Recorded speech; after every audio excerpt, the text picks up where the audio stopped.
மீகா 6:8 மனுஷனே, நன்மை இன்னதென்று அவர் உனக்கு அறிவித்திருக்கிறார். நியாயம் செய்து இரக்கத்தை சிநேகித்து உன் தேவனுக்கு முன்பாக மனத்தாழ்மையாய் நடப்பதேயல்லாமல் வேறே என்னத்தைக் கர்த்தர் உன்னிடத்தில் கேட்கிறார்?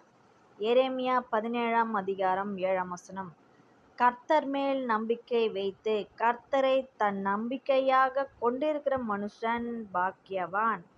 ஆமென். உபாகமம் 6:12 12, 17, 18, 19, 20, 21, 22, 23, 24, 25 உங்கள் தேவனாகிய கர்த்தர் உங்களுக்குக் கற்பித்த அவருடைய கற்பனைகளையும் அவருடைய சாட்சிகளையும் அவருடைய கட்டளைகளையும் கருத்தாய்க் கைக்கொள்வீர்களாக.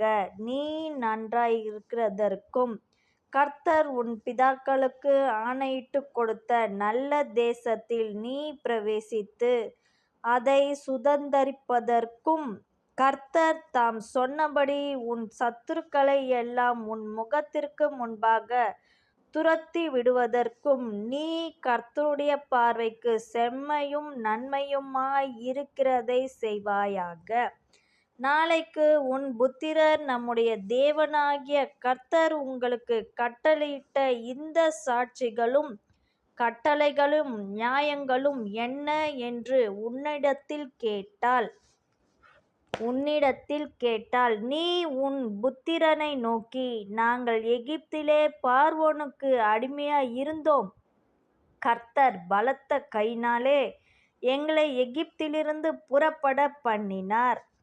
கர்த்தர் எங்கள் கண்களுக்கு முன்பாக எகிப்தின் மேலும் பார்வோன் மேலும் அவன் குடும்பம் அனைத்தின் மேலும் கொடிதான பெரிய அடையாளங்களையும் அற்புதங்களையும் விளங்கப் பண்ணி, தாம் நம்முடைய பிதாக்களுக்கு ஆணையிட்டுக் கொடுத்த தேசத்திற்கு எங்களை அழைத்துக் கொண்டு போய் அதை நமக்குக் கொடுக்கும்படி எங்களை அவ்விடத்திலிருந்து புறப்படப் பண்ணினார்.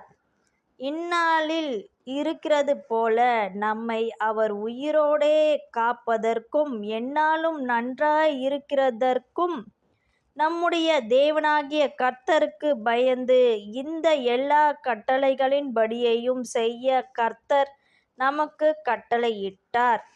நம்முடைய தேவனாகிய கர்த்தர் நமக்குக் கட்டளையிட்டபடியே நாம் அவர் சமூகத்தில் இந்த எல்லாக் கட்டளைகளின்படியும் செய்ய சாவதானமாயிருந்தால் நமக்கு நீதியாய் இருக்கும் என்று சொல்வாயாக. ஆமென்.